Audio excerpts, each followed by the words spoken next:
Barbara vit une première grossesse paisible, un suivi médical classique, un mari généraliste, un bébé qui se développe normalement et des projets de déménagement. Tout se passe pour le mieux jusqu'à ce qu'on lui annonce, à 32 semaines d'aménorrhée, qu'elle fait une prééclampsie qui nécessitera une césarienne 2 semaines plus tard.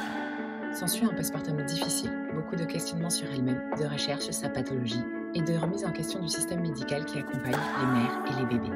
2 ans plus tard, l'envie d'un autre bébé se présente, mais avec l'envie de vivre les choses complètement différemment, de vivre les choses à sa façon, en accord avec ses ressentis, et à distance d'une médicalisation excessive.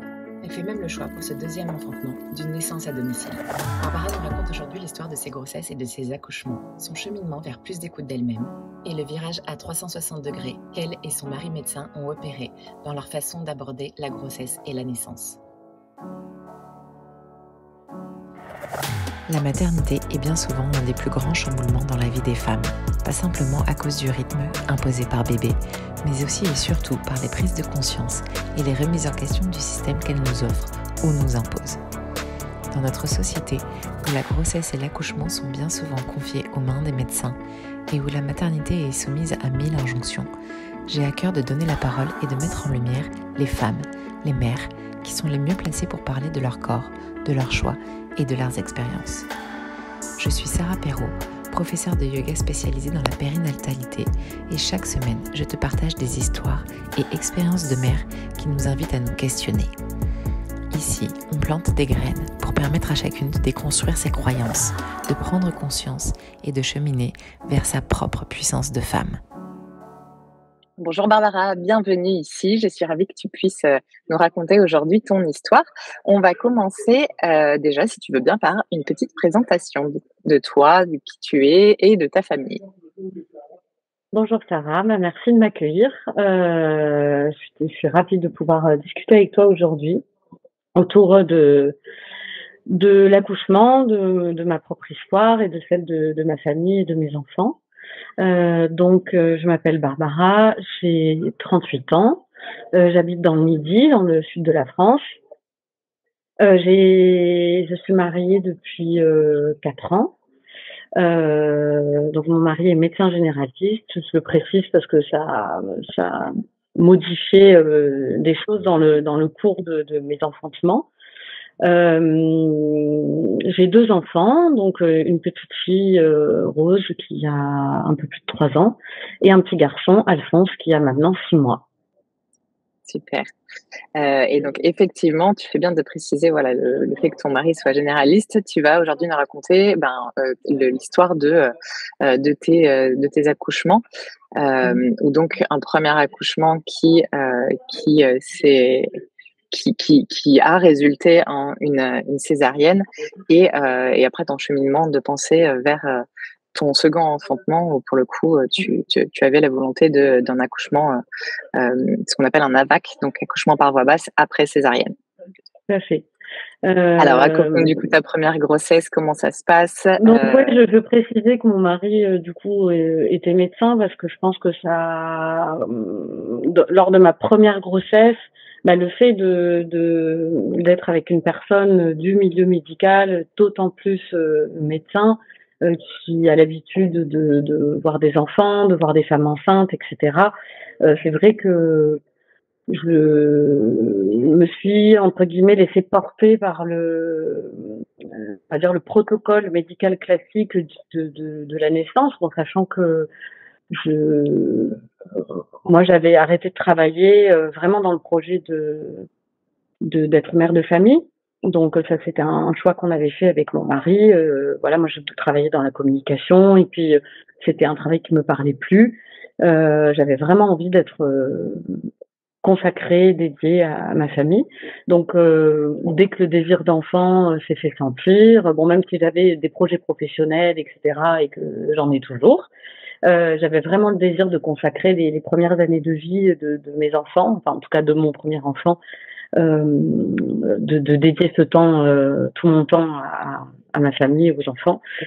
Du coup, je suis tombée enceinte rapidement, et puis je me suis laissée porter par les protocoles classiques. Mon mari ayant fait médecine, ayant fait des stages en gynécologie, en obstétrique, ayant vu des accouchements, comme il se passe habituellement dans notre monde occidental, à Mmh. l'hôpital, en clinique, donc voilà, je lui demandais ce qu'il fallait faire, et puis je me pliais entre guillemets, sans trop me poser de questions aux différents examens. Et puis quand c'est un premier bébé, évidemment, on je pense qu'on se pose moins de questions et On suit en et tout du cas le schéma, on va dire, classique, voilà, qu'on nous complètement propose, classique, ouais. alors sur la nourriture, hyper classique, bien que je trouvais ça quand même, bon, pourquoi, je peux pas manger de ça? Pourquoi je peux pas manger ça? Ça me questionnait. Je me Mmh. disais: «Oh, je trouve quand même que, bah, quand on est enceinte, on a des besoins,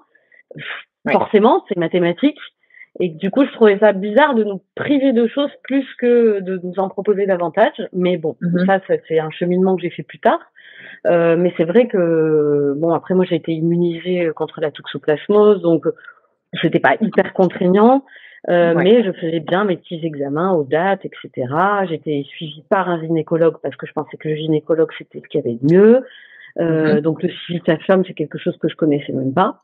Et puis il y a eu le Covid pendant ma première grossesse. Donc là, ben, du coup, les rendez-vous, beaucoup plus compliqué de les avoir et cetera. Donc j'ai fini par avoir une sage-femme qui venait à la maison. J'étais à Toulouse, à l'époque de ma première grossesse. Et puis ma grossesse s'est déroulée comme ça, bon, tout allait bien, mais j'ai eu des petites peurs au début, j'avais un kyste aux ovaires, les tests de trisomie, des choses comme ça qui nous mettent à toutes, ce stress du Oui, début. une Et grande puis, pression, ouais. ouais, et puis même je stressais de qu'on nous parle de même de l'accouchement. Je veux dire, je parlais avec le gynéco, alors qu'il était un homme d'une soixantaine d'années, hyper réputé, à Toulouse, et puis qui me racontait l'accouchement, m'horrifiait, quoi, hein. C'était vraiment, heu, vous allez vomir pendant 4 heures. Ouais, ouais, OK. c'était assez, bizarre. Et puis, j'avais fait les réunions, de couple, à la maternité. Donc j'avais pour projet d'accoucher dans une clinique, à Toulouse, où je trouvais que, c'était hyper anxiogène la réunion. Les parents posaient que des questions qui me faisaient flipper. Enfin, vraiment, je trouvais que tout était un peu irréel. Du coup, j'avais plus du tout envie d'y retourner. J'avais pas envie de faire les préparations à la naissance, enfin voilà. Et puis, C'était entre très temps, tourné vers la pathologie, quoi. complètement. Complètement. Et puis, avec mon mari, on a eu un projet de maison à Sète, donc près de Montpellier, et donc pris la décision de quitter Toulouse, voilà, pendant ma grossesse. Et il y a eu le Covid, donc voilà, on a été confinés, enfin toute l'histoire que tout le monde connaît. Mmh. Et notre déménagement s'est fait, pendant juste après le confinement. Donc je suis arrivée à Sète, sans trop connaître d'obstétricien, de suivi, en fin de grossesse, au 7e mois. Oui, ce que j'avais demandé. C'était en ouais, d'accord, 7e mois. Voilà, au 7e mois. Les derniers examens étaient bons, enfin tout se passait relativement bien. Je trouvais que je prenais pas beaucoup de poids et que j'avais un ventre qui était pas très gros, mais voilà, étant assez peu Mais entourée, le bébé, lui, a priori, grandissait bien, il y avait pas d'alerte de ce côté-là? jusqu'au 7e mois, oui. Jusqu'au 7e mois, il y avait pas d'alerte particulière. C'était pas un gros bébé, mais voilà, il y avait rien de pathologique, les examens étaient normaux. Et puis, après le déménagement, donc au moment où après, le confinement, tout ce stress autour du Covid, de toutes ces restrictions, ces changements, ce déménagement et cetera, je me suis dit: «Bon, bah, à partir du 7e mois, jusqu'à la fin, je vais pouvoir être enfin tranquille, posée dans ma nouvelle maison et cetera». Et puis en fait, bah, ça s'est pas du tout déroulé comme ça. Et du coup, on m'a découvert une prééclampsie, donc à 7 mois et demi. J'étais à 32 semaines, donc ça doit faire, ouais, 7 mois, 7 mois et demi, en D'accord. faisant une Est-ce que tu balade, peux expliquer justement la prééclampsie? Qu'est-ce que c'est ouais, bien sûr, exactement? en faisant une balade, donc c'était au mois de mai, vraiment, il pas hyper chaud, mais en faisant une balade, en nature avec mon mari, d'un coup je me sens, hyper fatiguée. Et puis je trouve que j'ai de l'œdème, en fait, que mes mains, gonflent, mes doigts gonflent et cetera.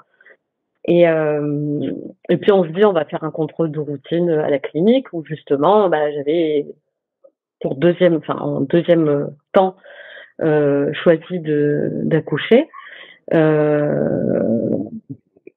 Et puis on y va, puis on fait un contrôle habituel avec une prise de tension, une échographie, etc. Et la prise de tension est pas bonne, elle est élevée.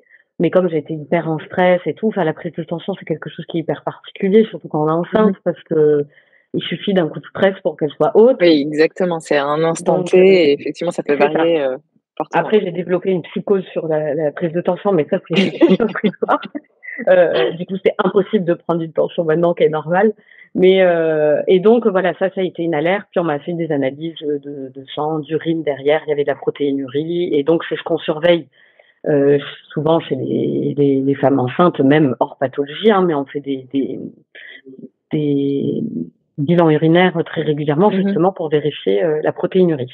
Donc moi, elle est très élevée, donc c'est un motif d'hospitalisation. Quand on fait l'échographie au bébé, on se rend compte que jusque-là, il avait bien grandi, mais que cet état de prééclampsie crée un retard de croissance intra-utérin. Donc, en fait, la prééclampsie, en gros, c'est un dysfonctionnement du placenta. Du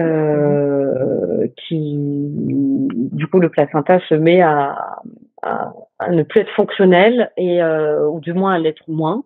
Ça dépend, il y a plein de stades de la prééclampsie. Il y a des femmes qui peuvent avoir une prééclampsie dans les dernières semaines de grossesse et que ça se passe très bien, et puis d'autres qui peuvent décompenser très rapidement, et on peut avoir vraiment, autant chez le bébé que chez la maman, c'est une des rares maladies qui peut toucher les deux, vraiment des choses très très graves, jusqu'à des convulsions et la mort de la mère. Donc c'est quelque chose qu'on prend en charge très vite. Et dans le cas de mon bébé, le placenta dysfonctionne et n'alimente plus correctement le bébé, c'est ça? Exactement. On ne sait pas trop pourquoi. Alors après, dans mes recherches post-césarienne, j'ai découvert plein de choses. Mais en tout cas, quand moi j'ai été hospitalisée, on ne savait pas me dire pourquoi j'étais dans cet état-là, alors que tout allait bien, et que pour moi, j'avais pas d'antécédents. On parle d'hypertension, les médecins de diabète. ne savent pas dire exactement d'où ça vient, quoi. Non, c'est la loterie, d'après la médecine. Okay. Donc après, mon mari a lu énormément d'études dessus. Il a même fait son mémoire de médecine sur la prééclampsie, et ça reste un grand mystère. Voilà. Donc après, j'en parlerai peut-être après sur ma seconde grossesse, et c'est quelque chose qui m'a beaucoup questionnée, parce que je pense sincèrement que le corps est bien fait, et le corps de la femme en particulier, quand il s'agit de donner la vie, et que du coup, je trouve ça hyper bizarre que ça se mette à déconner comme ça d'un coup. Donc pour moi, c'est ma croyance. Là, elle est très bien. Exactement, c'est ma croyance. Je suis ni médecin ni chercheur, et donc j'ai pas la réponse, mais c'est quelque chose qui m'a énormément questionnée, de savoir pourquoi ça pouvait se mettre à basculer d'un moment à un autre, quoi. Et bon, ça bascule pas vers une situation pathologique extrême d'un coup, mais ça peut vite dégénérer. Et dans mon cas, j'avais, hormis l'œdème et l'hypertension, j'avais pas de symptômes cliniques, physiques, hormis que j'étais vraiment très gonflée. Mais bon, ça, il y a plein de femmes enceintes qui sont gonflées et qui n'ont pas de prééclampsie. Donc, heureusement qu'on a fait quand même le lien. Et du coup, mon bébé était quand même très petit. Du coup, dans les 2 dernières semaines, où c'est vraiment à partir de 37, 38, du 7e et 8e mois, que le bébé commence à vraiment grossir, plus grandir, mais vraiment prendre du poids. Moi, ma fille ne grandissait plus. D'accord. Donc là, à 32 semaines, on te dit, vous êtes certainement en train de faire une prééclampsie. Et qu'est-ce qu'on te dit? Il y a un protocole, quelque chose qui t'est proposé, ou... Non, il n'y a rien à part de la surveillance. Juste à surveiller. Il n'y a rien à part de la surveillance, parce que il n'y a pas de médicaments, il n'y a pas de... Voilà, la seule guérison possible de la prééclampsie, c'est l'accouchement, en fait. Donc, sauf que moi, j'étais à 32 semaines. Donc, c'est un peu tôt. C'était un peu tôt, et avec un bébé qui pesait 1,8 kg. Donc voilà, ça a été... c'est un enregistrement, ma puce. Ça a été un gros stress. parce que il n'y a pas de possibilité de soins. Donc, il faut surveiller. Et en fait, ce que m'expliquaient les médecins à l'époque, c'est qu'on surveille comme du lait sur le feu. Voilà, comme une casserole qui peut déborder à un moment ou à un autre. On garde le maximum le bébé dans le ventre de la maman pour lui permettre de maturer le plus possible, notamment les poumons, pour que les poumons soient matures. Mais dès qu'on sent que du côté de la maman, ça décompense d'une façon ou d'une autre, on fait une césarienne. Et dans mon cas, ça a été vraiment la protéinurie, qui en soi n'est pas pathologique. D'avoir des protéines dans les urines, ça peut ne pas être pathologique, mais c'est un des premiers signes de décompensation d'une prééclampsie. Et il peut y avoir beaucoup d'effets collatéraux dans les suites. Donc, on a préféré, moi, me déclencher me faire une césarienne à 34 semaines. Donc, j'ai tenu 2 semaines en prééclampsie. D'accord. Et quand on a senti que le bébé commençait à avoir quelques signes de fatigue, que moi j'étais vraiment au bout du rouleau, et c'est fou, mais je peux pas dire que je ressentais de symptômes douloureux ou autres, mais je sentais qu'il fallait que mon bébé sorte et qu'il fallait que cette naissance ait lieu, quoi. Je sais pas comment l'expliquer. D'accord. Voilà. C'est oui, un ressenti où toi tu étais en quelque sorte une certaine connexion avec ton bébé, où tu te dis que là, bon, c'était ni toi ni elle ne pouviez continuer comme ça, quoi. Exactement. Et du coup, les médecins l'ont senti aussi. Les examens petit à petit devenaient de plus en plus mauvais, et voilà, on a pris la décision de faire une césarienne donc à 34 semaines. Voilà, donc, après 4 semaines, là, c'est du coup prévu depuis le début, bébé en néonatologie et Oui, alors pas forcément, parce qu'à 34, on est à la limite. D'accord. Sauf que moi, le bébé était estimé à 1,8 kg. Voilà, pour le coup, ils se sont pas trompés. Ils étaient vraiment 1,8 kg. C'était il peut y avoir beaucoup d'erreurs, mais là, Oui. non, vraiment, elle disait le poids qu'ils avaient estimé. Et si tu veux, elle faisait 1,8 kg depuis déjà 2 semaines.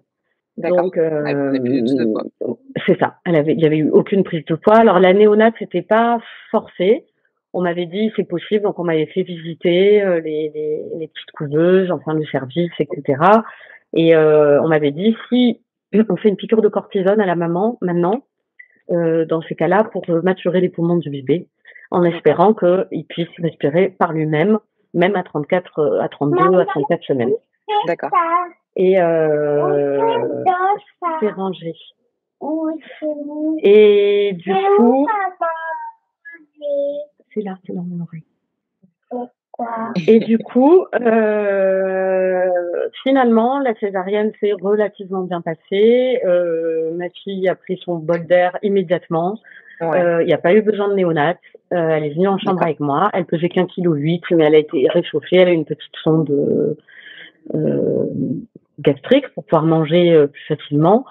Et donc, tout s'est relativement bien passé pour un scénario qui aurait pu être beaucoup plus dramatique. Catastrophique. Voilà. Et comment tu le vis, toi, le fait de cette césarienne, de devoir terminer cette grossesse bien avant terme? Très mal. Très, très mal. Ça a été hyper mal vécu. J'avais l'impression d'être dans un vortex horrible. En fait, je comprenais pas ce que je faisais là.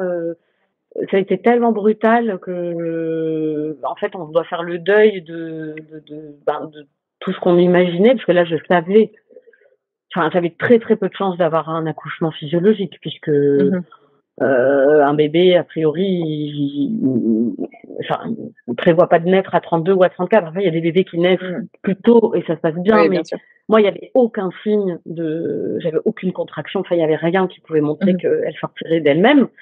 Mais après, il y avait plein de choses que je savais pas aussi. Donc moi, je me suis complètement laissée porter par la médecine, et je trouve que c'était une réelle pathologie. Je remets pas du tout en question les diagnostics, etc. Mais toujours est-il que je l'ai très mal vécu. Mon mari aussi, c'était le Covid, les masques, les machins, pas de visite, seul, enfin le combo absolu. Sauf que bon, ma fille est arrivée plus vite que prévu, mais tout s'est bien passé après. Donc, je me suis très vite remise de la césarienne. On a dû quand même rester 2 semaines à l'hôpital postpartum. Ouais, pour vérifier qu'elle allait bien, qu'elle reprenait du Ouais, poids. surtout moi. C'était elle, ça D'accord. allait, et puis j'ai tout déchiré sur l'allaitement, donc elle elle allait rapidement bien. Je vais juste faire une petite pause. Oui, bien Excuse-moi. sûr.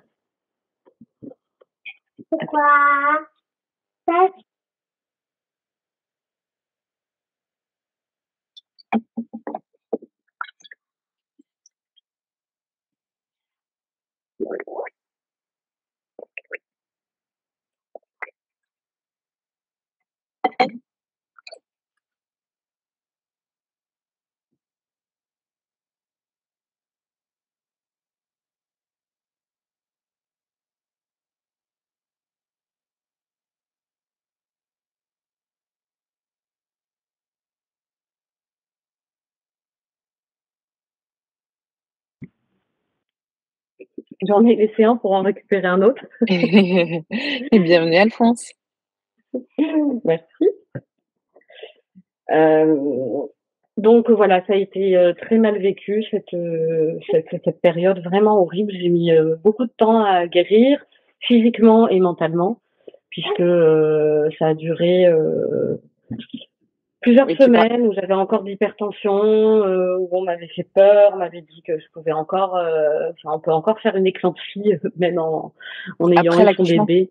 Ouais, bon, c'est ce qu'on m'a dit. Après, j'en ai jamais entendu parler, et j'imagine que tout peut se passer, mais j'ai mis quand même du temps à remonter la pente, même si voilà, ma fille était en très bonne santé, que tout allait bien. Ça a été une suite de couches quand même difficile, plus je dirais psychologiquement.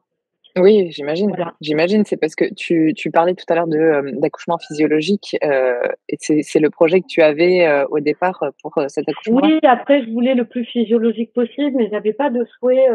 J'avais pas fait de projet de naissance. Le projet de naissance, c'était un truc que je trouvais un peu abstrait, quoi. C'est un truc médical, le projet de naissance, parce que je me dis, dans la vraie vie, Tu un laisses bébé, faire? il naît, quoi. Voilà, c'est ça. Et je C'est me vrai. disais, oh là là, je vais pas écrire un roman pour faire ce que je veux. Je sais pas ce que je veux, on verra comment ça se présente. Bon, là, les choses se sont présentées pas du tout comme je l'imaginais.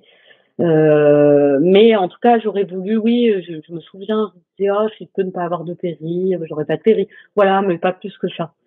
J'avais vraiment, à l'époque, je me souviens, je regardais beaucoup les vidéos de Bernadette de Gasquet.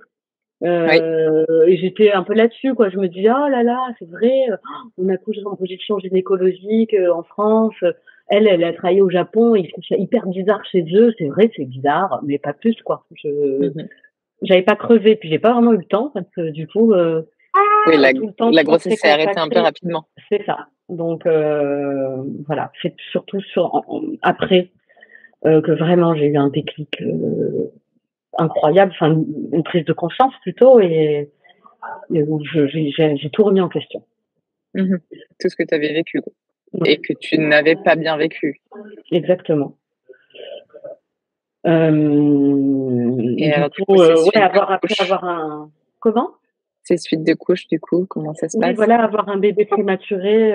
Alors après, c'était pas de la grande prématurité, mais bon, un bébé d'1,8 kg, c'est quand même un tout petit bébé. Petit bébé, ouais. On nous a laissé sortir de la maternité quand elle faisait 2 kilos. L'allaitement, ça a été extrêmement difficile parce que un bébé prématuré, il tète pas facilement, donc j'ai dû faire toutes sortes de méthodes que certaines mamans connaissent peut-être, mais le dalle, la tulipe, la tâche, le biberon, les bouts de sein, enfin tout un tas de trucs. Au final, je l'ai quand même allaité jusqu'à 5 mois, mais en allaitement mixte, parce que du coup un bébé préma, on n'attend pas que je prenne du poids, il faut que ce soit assez rapide.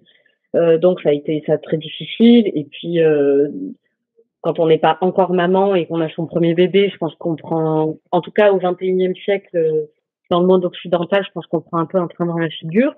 Et du coup, moi, ça a été un peu le double, parce que d'avoir un bébé, c'est déjà un chamboulement majeur, mais là, c'était trop, quoi. Donc ça a été difficile.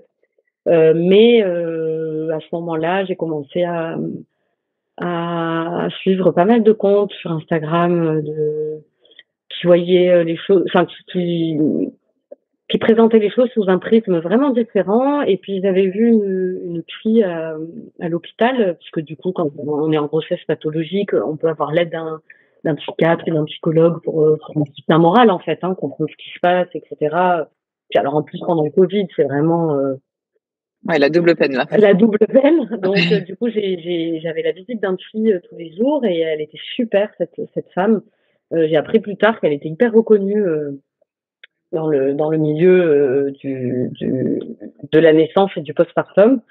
Et en fait, elle m'avait conseillé un livre qui s'appelle Le 4e trimestre de grossesse d'Ingrid Baillot, que j'ai dévoré et qui a fait partie des lectures qui m'ont fait un virage à 360 et où je me suis dit, mais vraiment, on vit dans un monde de dingue et c'est fou que la naissance soit autant médicalisée, c'est fou que les femmes soient autant laissées seules à la naissance d'un enfant. Enfin, c'est fou qu'il n'y ait pas de village, c'est fou qu'il n'y ait pas de bras pour m'aider à porter mon bébé. Enfin, tout ça, ça m'a énormément chamboulée. Et puis sur Instagram, du coup, j'ai pu découvrir des comptes qui allaient en ce sens. Et puis après, j'ai écouté des podcasts de naissance libre, de postpartum, de mois d'or. Enfin voilà. Et donc tout ça, ça m'a vraiment ouvert les yeux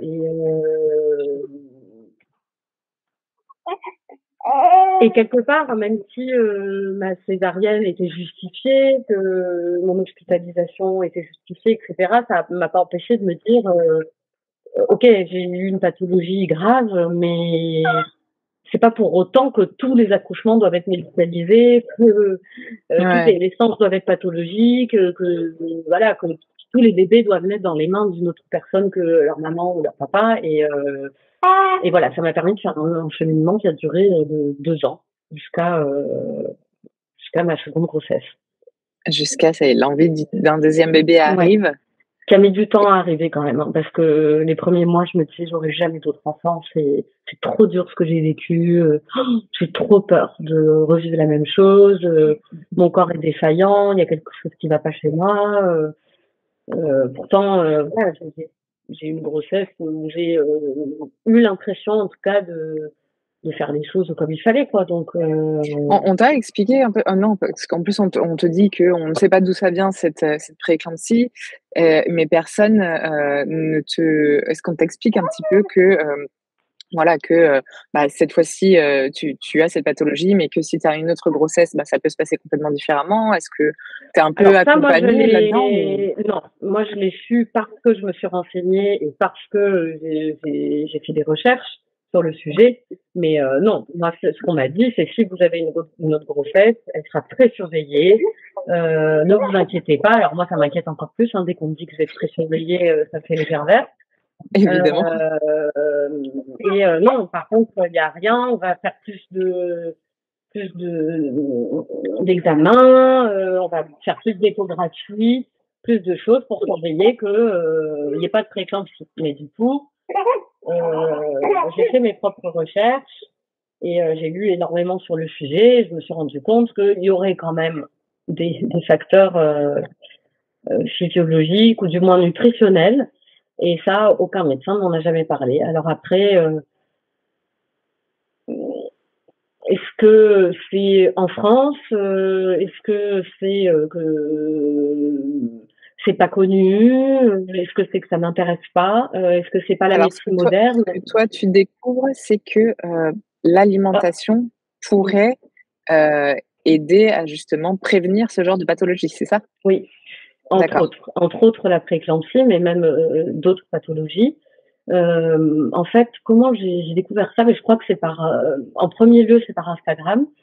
Dans vue d'une seconde grossesse, donc je commençais à avoir envie d'un deuxième bébé, puis tous ces podcasts que j'écoutais, je me disais mais c'est pas possible. Comment des femmes peuvent mettre au monde des bébés de façon aussi puissante et naturelle, et comment moi j'ai pu en arriver à être clouée sur un lit et qu'on m'ouvre le ventre, quoi. Enfin, c'est un peu dur ce que je dis, mais c'est comme ça que je l'ai ressenti. En écoutant des podcasts, je sais plus, j'écris à à une maman d'Instagram et j'ai dit j'ai une prééclampsie et je ne sais pas vers qui me tourner. J'ai aucune réponse de la médecine. Moi, plus d'examens sur une seconde grossesse, c'est pas quelque chose qui va m'aider. Et elle me dit, tu devrais te renseigner sur la Brewer Diet. C'est un régime d'un médecin américain du début du siècle. Enfin, en tout cas, qui est pas tout récent. Je crois que c'est des années 50 ou 60. Ah non, pas tout à fait début du siècle, mais bon, voilà, milieu du siècle. Et donc je fais mes recherches et puis mon mari fait les siennes. Puis il me dit ouais, mais il n'y a pas énormément d'études. Effectivement, il y a quelques médecins qui en parlent, mais voilà, ça n'a pas fait de grandes études randomisées, blablabla. Enfin, comme les médecins peuvent. C'est exactement ce que j'allais dire. Pour le coup, le fait de que ton conjoint soit médecin, ça doit être ça doit amener une certaine perspective dans toi, la façon dont tu regardes aussi ces possibilités, ces voies alternatives, des choses comme ça. Ouais, puis lui, en fait, il a le virage que j'ai fait à 360, il l'a fait aussi. Parce que du fait de toutes mes recherches, il y a plein de choses que je vais montrer. Et au début, quand je vais parler de la Brewer Diet, il était sceptique parce que c'est quelque chose dans le milieu médical français. En tout cas, après, je sais pas, je suis pas allée chercher dans le monde entier, mais enfin, en France, en tout cas, les médecins. Enfin, moi, j'ai jamais osé en parler à un gynéco. Je pense qu'on rionnait. Mais en croisant tous les livres que j'ai pu lire pendant ma seconde grossesse, au final, je l'ai retrouvé dans beaucoup de lectures, notamment Michel Audin, Ina Megaskin en parle dans son livre sur la grossesse physiologique. Enfin, finalement, je me suis rendu compte que c'était pas si insignifiant que ça. Oui, et qu'il y avait quand même des personnalités dans le monde des naissances, justement, qui en parlaient. Et puis d'autres qui parlaient pas de la Brewer Diet, donc c'est un docteur qui s'appelait Tom Brewer aux États-Unis qui avait fait du coup des essais de régime très simples, hein, mais chez des femmes qui avaient des gros taux de prééclampsie dans des milieux défavorisés. Alors déjà de se dire qu'il y a plus de prééclampsie dans des milieux défavorisés, ça pose question. Après Michel Audin en reparle lui dans un de ses ouvrages. Quel avenir pour Homo, d'ailleurs, dans le chapitre 7, il me semble, parce que du coup, j'avais fini par écrire à Michel Audin, tellement j'avais envie d'en savoir plus, et il m'avait dit, je parle de la prééclampsie dans tel ouvrage, donc je l'avais commandé. Ouais, génial. Et du coup, donc le docteur Brewer avait donc testé des régimes hyperprotéinés, donc de protéines animales, naturelles, chez des femmes, et avait eu des régimes exceptionnels avec ces régimes-là et un taux de prééclampsie qui avait baissé, des grossesses en pleine santé. Et donc, le principe du régime, c'est très, très simple. C'est du coup une consommation forte de protéines pendant toute la grossesse. Donc, des œufs, de la viande. Et alors, des œufs durs, bouillis et vidés de... Ouais, non, pour le coup, je suis tombée, moi, sur Instagram, sur l'alimentation ancestrale. Et ça rejoint beaucoup l'alimentation ancestrale. Voilà, et notamment le fait que interdire aux femmes de manger le jaune d'œuf cru pendant la grossesse faisait du sens dans le sens où les œufs achetés en supermarché, des poules élevées en batterie et compagnie, effectivement, il vaut mieux s'abstenir. En revanche, d'une poule d'un élevage raisonné, élevée en plein air, nourrie au grain, d'un élevage bio, là, c'était effectivement, ça faisait beaucoup plus de sens de garder le jaune d'œuf intact plutôt que de le faire cuire à outrance, et là où il perdait toutes ses vitamines, tout son intérêt nutritionnel. Tout à fait. Alors moi, après ma seconde grossesse, j'ai mangé de tout, mais sans absolument aucune restriction. Alors ça peut choquer, mais j'ai mangé des huîtres, j'ai mangé du poisson cru, j'ai mangé des œufs. Alors du jaune d'œuf cru, j'aime pas ça, donc j'ai des œufs au plat, mais j'ai mangé des œufs tous les matins pendant toute ma grossesse. De toute façon, voilà, comme me disait mon mari, si d'après tes recherches, bon, lui, ça lui paraissait totalement sensé, surtout à partir du moment où j'ai lu Michel Audin, C'est hallucinant les recherches qu'il a fait là-dessus. Alors pas forcément que sur la prééclampsie, mais sur les pathologies de grossesse et l'alimentation, et notamment les besoins du bébé en fin de grossesse, du fœtus en fin de grossesse, qui demande énormément de sucre, d'oméga 3 qu'on trouve dans le poisson.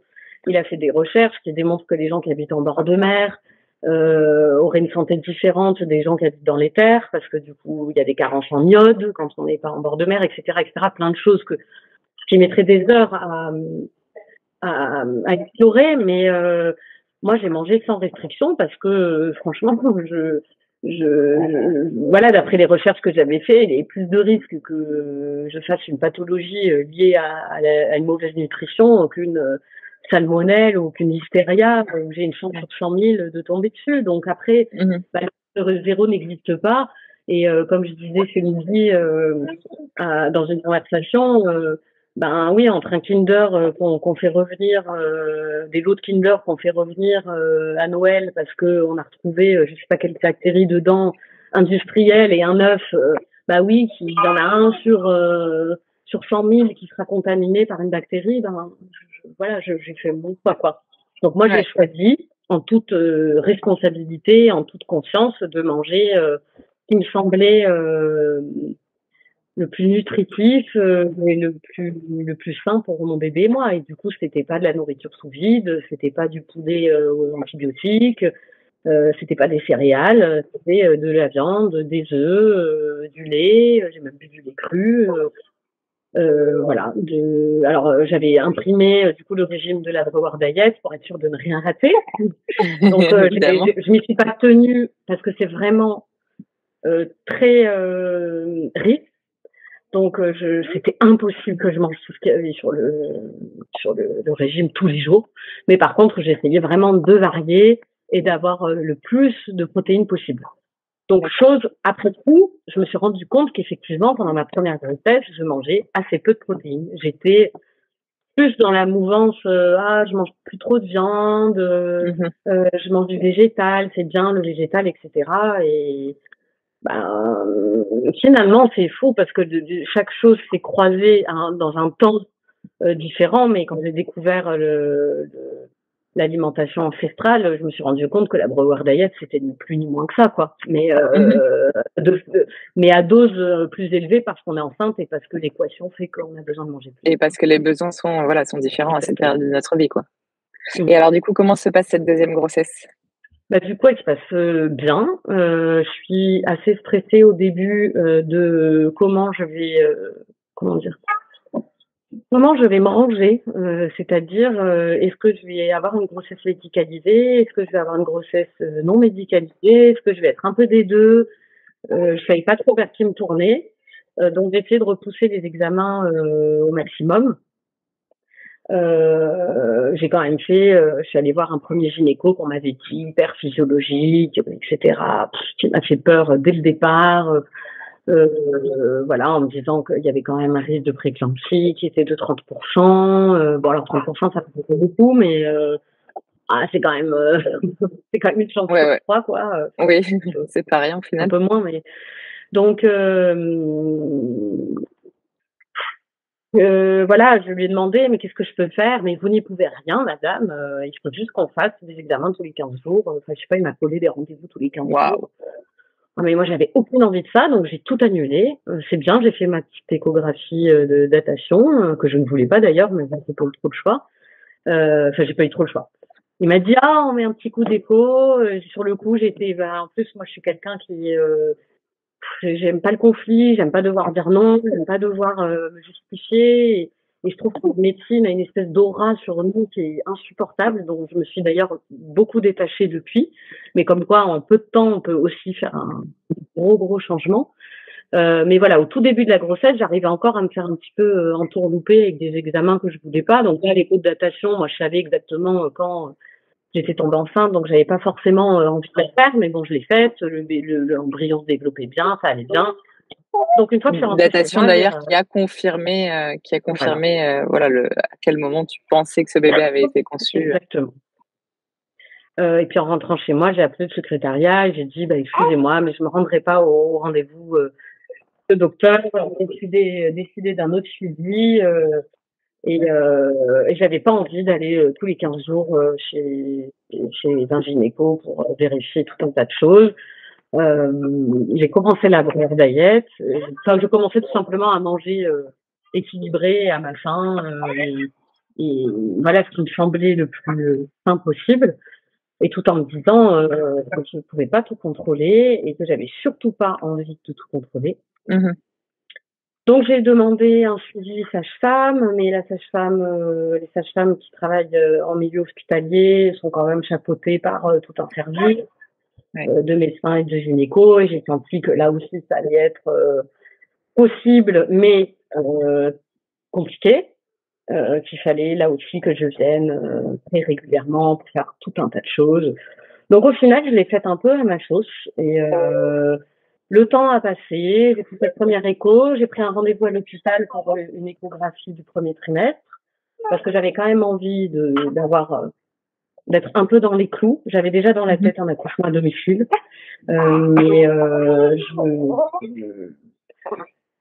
voilà, je pensais pas qu'on allait me mettre autant de barrières et de complications. Donc au début, je m'étais dit, je vais faire les 3 examens, les trois échographies, puis ça ira bien comme ça. Finalement, voilà, j'ai fait les choses un petit peu comme bon me semblait. J'avais dans la tête vraiment le projet de pouvoir accoucher à la maison. Et les sages-femmes qui faisaient les accouchements à domicile dans ma région, quand je les ai contactées, je suis vraiment tombée des nues. Mais je pensais pas qu'après une césarienne, on pouvait pas avoir un accouchement physiologique. C'était quelque chose qui m'a paru vraiment aberrant. Mais on m'a dit, ah non, j'avais une césarienne il y a moins de 3 ans, c'est pas possible, moi je vous accompagnerai pas, aucune sage-femme ne vous accompagnera. Donc je me suis dit, je vais prendre un entre-deux, donc un plateau technique. Donc j'ai rencontré plein de sages-femmes qui faisaient du plateau technique, enfin plein. Ouais, franchement 3, 4, plus des gynécos pour voilà essayer d'un peu tâter le terrain partout dans ma ville, puis dans les villes autour. Et puis en fait ça s'avérait un peu partout pareil quoi. C'était oui si tout va bien. C'est pas possible, mais si au moindre petit signe, non. Là, pour le coup, plateau technique, les sages-femmes te suivaient sur l'accouchement, à condition que, évidemment, voilà, toute la grossesse se passe sans alerte. Sans alerte et hyper surveillée. D'accord. Ah oui, d'accord.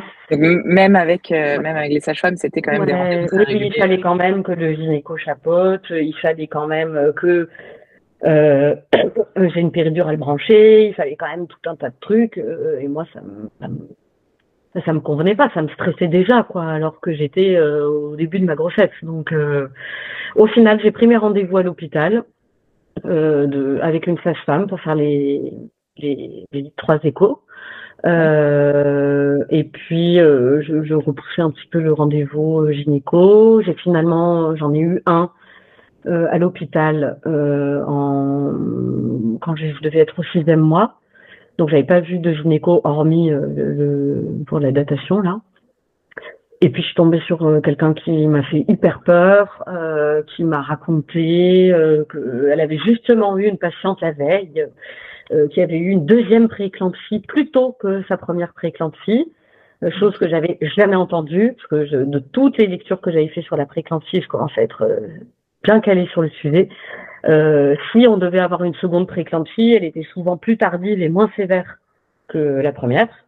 Et elle m'avait dit tout le contraire. Donc voilà, et puis après ça, elle m'a fait une prise de tension. Donc autant te dire que le évidemment, la tension n'était pas géniale. Donc j'ai dit non mais je ne veux plus voir cette personne. Et puis ce qui est bien, c'est qu'entre-temps, j'avais pris quand même de la confiance et du galon. Donc j'avais plus du tout envie de me laisser faire, j'avais plus envie qu'on me fasse peur pour rien. Je comprenais tout à fait qu'il fallait rentrer dans un protocole, mais moi ça me convenait pas. Donc je me suis dit c'est pas grave, je vais changer de gynéco quoi.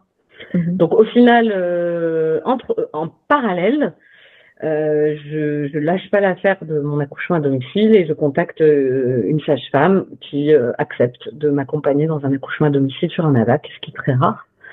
mais une femme de beaucoup Alors, d'expérience. d'ailleurs, c'est ce qui fait le plus peur, entre guillemets, aux sages-femmes pour le plateau technique et l'accouchement à domicile, c'est le fait que tu aies eu une prééclampsie sur ta première grossesse ou le fait qu'il y ait eu une césarienne?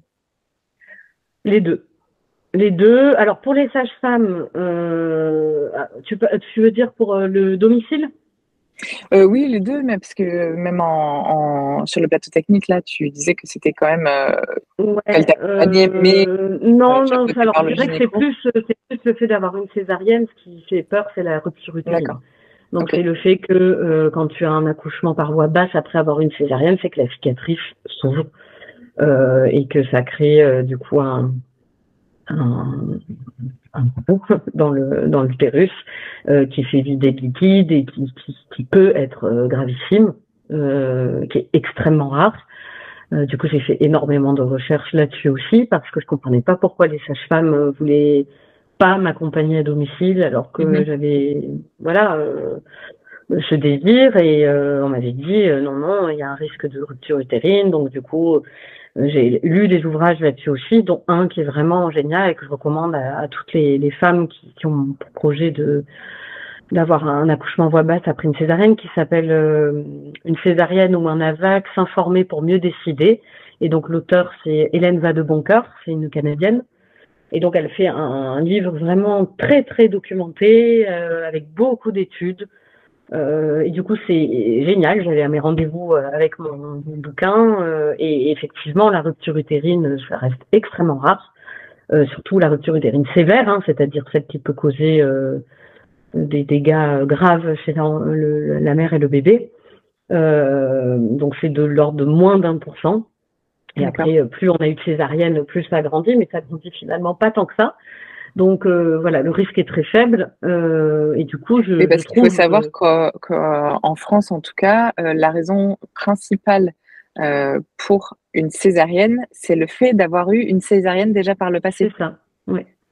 Donc, effectivement, toi, en ayant déjà eu cette historique, j'imagine que voilà, tu avais quand même cette menace, en tout cas, si tu restais dans un parcours classique, on va dire, d'accompagnement. Exactement. Et c'est ça que j'ai compris très vite, c'est que du coup, le projet d'avoir un accouchement par voie basse, d'autant plus physiologique, il serait compromis de par le milieu médical, en fait. Parce que, en fait, j'arrêtais pas de me dire, mais ils vont toujours me trouver quelque chose. Et effectivement, au cours de la grossesse, il y a tout un tas d'examens. Alors moi, j'en ai refusé tout un tas. Hein. J'ai pas fait ils voulaient me faire ce qu'ils appellent une échographie de croissance. J'ai refusé des échographies endovaginales, j'ai refusé les touchés vaginaux, j'ai refusé le diabète, les tests de diabète, de glucose. Voilà. Par contre, je connaissais les risques de la prééclampsie et du coup, je faisais une surveillance tensionnelle, je faisais des bandelettes urinaires et je faisais des prises de sang. Mais je les faisais quand, pas tous les 4 matins non plus, quoi. Je sentais que j'allais bien, je prenais beaucoup plus de poids que ma première grossesse. J'avais un ventre beaucoup plus gros, j'étais en pleine forme, et du coup, j'estimais que j'étais légitime d'en savoir ce que j'avais à faire et à choisir en toute responsabilité dans cette grossesse. Et que j'avais... Oui, parce que même sans être médecin, bien sûr. tu avais quand même tellement recherché le sujet que voilà, c'est impossible de dire que tu étais à côté de la plaque en faisant les choix que tu as fait pour toi, quoi. Bien sûr, après, s'il y avait eu la moindre alerte, comme ma première grossesse, en fait, j'ai eu une alerte, j'ai senti que quelque chose n'allait pas, je me suis mise à gonfler de partout. Je suis... moi, je pense que le corps nous donne des signes, en fait, quand quelque chose ne va pas, et je suis persuadée que c'est d'autant plus valable quand on porte la vie. Ça, c'est vraiment une croyance que j'ai, et ma première grossesse, je l'ai senti immédiatement que quelque chose n'allait pas. Et d'ailleurs, on a détecté la prééclampsie avant même que la protéinurie soit pathologique. Donc j'ai vraiment senti dans les prémices ces symptômes. Et du coup, je pense vraiment que cette médicalisation de la grossesse, mais de tout, nous enlève tout bon sens et toute intuition aussi. Et que du coup, comme on s'en remet à 100% dans les mains de la médecine, on ne s'écoute plus, on ne sait plus ce qui est un signe de quelque chose qui va ou qui ne va pas. Et moi, j'avais vraiment envie comme de mettre des écouteurs là et qu'on m'arrête ce bruit ambiant, de me parler constamment de choses qui n'allaient pas, alors que pour moi, tout allait bien. Et les examens étaient normaux, mais il a fallu que à l'écho T2, on me dise que mon bébé était petit, qu'il était au 17e percentile. Donc 17e percentile, effectivement, c'est un petit bébé. Alors que je savais que, alors du coup, je suis allée fouiller dans les premières échographies pour comparer avec ma fille au même stade. Enfin, je me suis fait des nœuds au cerveau, pas possible. Je suis même allée sur le site des gynécologues de France pour vérifier toutes les données qu'ils avaient mis sur le compte rendu, vérifier s'ils s'étaient pas trompés. Et effectivement, je trouvais des données différentes de 17 percentiles qui me rassuraient. Bref, je me suis dit, tout ça, t'arrêtes. Maintenant, il faut que tu vives cette grossesse bien, parce que sinon tu retombes exactement dans la même chose, alors que là, il n'y a rien d'avéré. Donc, et surtout, on me proposait rien. Bah, c'est-à-dire qu'on te fait tellement peur dès le départ en te disant que voilà que tu as 30% de chance d'avoir de nouveau une prééclampsie et que bah, du coup, on va te contrôler très régulièrement. Donc, tu as ce nuage au-dessus de ta tête en permanence. Donc, en permanence, mais moi, je savais que, enfin, voilà, j'avais cette croyance que déjà, du fait d'avoir complètement changé mon alimentation, d'avoir peu de stress, parce qu'il y a eu, alors ça, Michel Audin parle très bien aussi, hein, mais le stress des mères pendant la grossesse, alors là, pour ma première grossesse, c'était pas forcément un stress médical, mais du Covid, d'avoir déménagé pendant le 7e mois, alors que le 7e mois, c'est un mois qui est hyper important, où les femmes enceintes doivent vraiment se nidifier, se retrouver dans leur cocon, etc. Bon, moi, j'étais pas du tout dans cette optique-là, mais tout ça, c'est des choses, j'écoutais pas ce qui se passait ni en moi, ni autour de moi. J'étais, voilà, dans un autre prisme, et là, personne ne t'y invite dans la grossesse. Comment? Personne ne nous y invite pendant la grossesse. Exactement, on m'y a jamais invité, et du coup, sur cette seconde grossesse, je m'y suis invitée toute seule. Et ça a été complètement différent. Et surtout, j'avais une espèce de force que j'avais pas eue lors de cette première grossesse. Et du coup, ouais, j'avais l'impression d'être souveraine et de décider de ce qui était bon pour moi. Alors après, c'est sûr que d'avoir un mari qui est médecin, ça rassure aussi quelque part, dans le sens où je savais que s'il y avait une prise de tension qui était pas bonne, il était capable rapidement de faire un diagnostic. Si j'avais une bandelette urinaire qui était peu bonne, il était capable de. Bon, mais je pense que même sans ça, je m'en rendais compte par moi-même.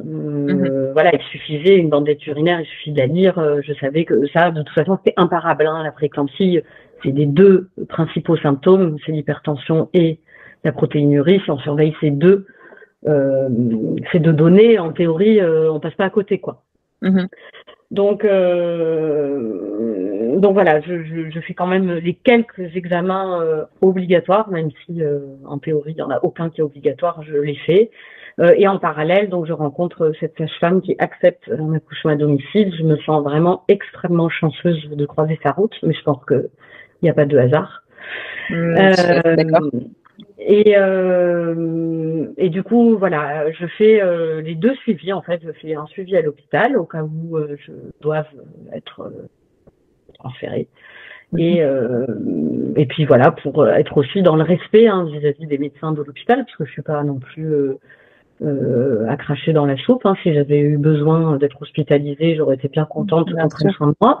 Mais tant que j'avais rien qui le nécessitait, voilà, j'estimais que faire 3 échographies, c'était amplement suffisant. Et donc, alors, comment ça se fait que cette sage-femme, alors que les autres t'ont dit jusque-là que personne ne te suivrait, comment ça se fait que cette sage-femme-là, elle te dise OK pour l'accouchement à domicile?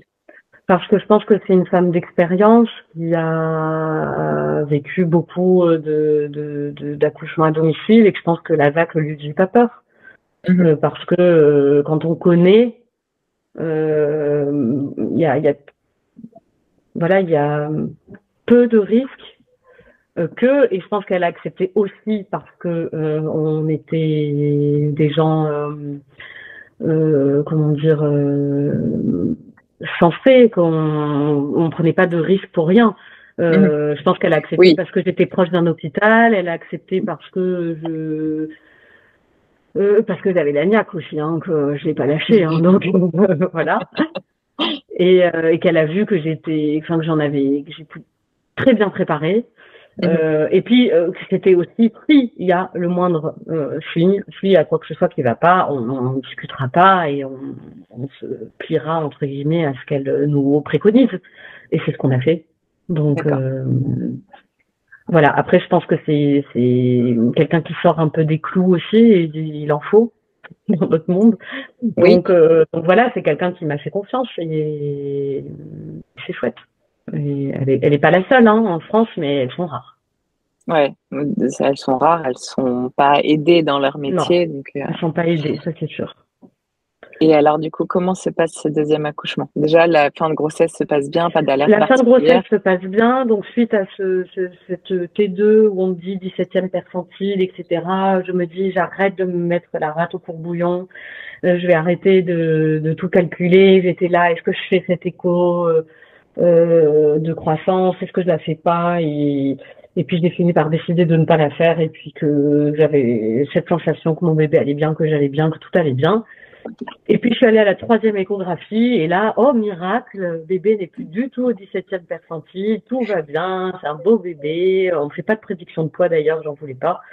Mais on me dit il est parfaitement dans les courbes. Ah, bah Dieu merci, je me suis pas fait un ulcère lors de l'écho d'avant, parce que voilà, donc j'ai bien fait de m'écouter, je me suis félicitée je pense que si à ce moment-là, là, la T2, j'étais rentrée dans le truc des examens complémentaires, je m'en serais pas sortie, il y avait de grandes chances que ça finisse en césarienne. Oui, tu rentrais de nouveau dans le système médical et les peurs qui sont souvent associées. C'est ça. Donc, 3e écho se passe bien. Je fais un rendez-vous gynéco, histoire quand même voilà, d'être dans les clous et puis de les respecter aussi, de pas tout rejeter en bloc. Donc, je tombe sur un gynéco absolument génial de l'hôpital. Donc, grosse surprise, hein, j'ai pris complètement par hasard. Hein. Et je tombe vraiment sur quelqu'un de bien, un monsieur d'un certain âge, qui me fait pas du tout d'examen invasif, qui me prend juste une petite tension au passage, qui a été très bonne, parce que j'étais détendue et parce qu'il m'a pas mis de pression, parce que pour lui tout allait bien et qu'il m'a dit on fait pas d'autres examens jusqu'au terme, voilà, si vous voulez pas de péri, il y aura pas de péri, bon. Parce que je te passe le rendez-vous anesthésiste qui a été absolument catastrophique, mais que je l'avais fait quand même parce que voilà, si jamais je devais être transférée, il fallait que j'arrive avec un dossier à minima complet. Voilà, complet. Donc je l'ai fait, mais donc la dernière personne que j'ai vue à l'hôpital a été super et je suis sortie assez contente de ce rendez-vous en me disant il y a encore des gens qui sont chouettes. Qui sont encourageants aussi. Encourageants et puis qui voient pas la pathologie partout, quoi. Donc, voilà, qui m'avait dit, mais moi, tout va bien, je vais pas aller chercher, vous cherchez des problèmes où il y en a pas, quoi. Donc, voilà. Comme me dit toujours mon mari en médecine, quand tu cherches, tu trouves. Donc, c'est tout à fait vrai. C'est tout à fait vrai. Donc, du coup, je me suis fichue la paix jusqu'au dernier moment et j'étais persuadée d'accoucher en avance. Et donc je me suis énormément préparée, donc j'ai beaucoup lu. J'ai fait une préparation à la grossesse avec Emma Crougy, qui est une nana que j'adore aussi, qui a fait une super préparation. On faisait des réunions en ligne toutes les semaines. J'ai vu beaucoup une acupunctrice me fait masser. Je faisais très attention à mon alimentation. Je faisais très attention à ne pas avoir de stress. Enfin, je me suis vraiment occupée de moi, bon, et de ma fille, mais mon mari m'a énormément épaulée pendant cette grossesse, qu'il a vraiment créé un espèce d'espace autour de moi pour que, voilà, comme un cercle de douceur, pour que je sois pas voilà, assaillie par le stress ou autre, et puis même par la charge de ma première fille. Donc j'ai été vraiment préservée et je m'en suis occupée, mais il a pris en charge beaucoup de choses. Donc ça m'a permis d'être vraiment hyper détendue et sereine. Et donc on avait prévu un accouchement tous les deux avec une doula et la sage-femme. Et donc j'avais cet accompagnement par une doula aussi pendant toute la grossesse. On se voyait tous les mois pour discuter de de plein de choses pour vraiment avoir un soutien autre qu'un suivi médical. Et ça, j'ai trouvé ça vraiment génial. Et elle devait être là le jour de l'accouchement, mais finalement, elle a été malade ce jour-là, donc elle n'a pas pu être là. Et donc, mon bébé est arrivé jusqu'au terme, je crois à la veille du terme. Et donc, j'ai fait une séance d'acupuncture pour essayer de doucement l'amener à descendre parce que j'avais pas du tout envie de devoir faire une échographie post-terme. Parce que ça, c'est un truc que ma sage-femme m'avait demandé. Elle m'avait dit, moi, je veux bien t'accompagner dans un accouchement à la maison pour une voix basse après césarienne, mais si ton bébé, il dépasse le terme, moi, j'ai besoin d'avoir une échographie. Et sauf que je savais que si j'allais passer une échographie à l'hôpital, il y a une grande chance qu'ils me disent, ouh là là, vous restez là, vous avez plus de liquide, vous avez un placenta qui est périmé, vous avez ci, vous avez ça. Donc, je voyais le truc, mais gros comme une maison. Et du coup, je me suis dit, bon, si une petite séance d'acupuncture, ça peut aider mon bébé à descendre, bon, pourquoi pas. Donc, j'ai fait la veille. Et dans la nuit, j'ai perdu les os. Là, j'ai perdu le liquide amniotique. Et c'est très efficace. Mais sans trop de contraction. Donc j'avais prévu une piscine d'accouchement, tout un petit univers, j'avais prévu que ma fille puisse aller chez des amis, enfin tout était impec pour pouvoir faire un accouchement à la maison, sachant que voilà, une des conditions pour ma sage-femme, c'était que l'hôpital soit tout près. Et nous, l'hôpital est vraiment à 2 minutes en voiture de chez nous, quoi. Donc si besoin, il y avait un transfert qui était quasiment immédiat. Et mon plan dans ma tête, c'était de dire, je vais y arriver vite, pas forcément dire que j'avais prévu d'accoucher à la maison. D'ailleurs, j'en ai assez peu parlé autour de moi, hormis aux personnes très très proches, parce que j'avais pas du tout envie qu'on projette les peurs des uns et des autres sur moi. Et je me sentais hyper sereine avec mon choix, quoi. Donc j'étais hyper informée, et hyper préparée, et puis et ça encore une fois c'est hyper bizarre parce que je pense que c'est pas normal qu'on soit aussi préparé.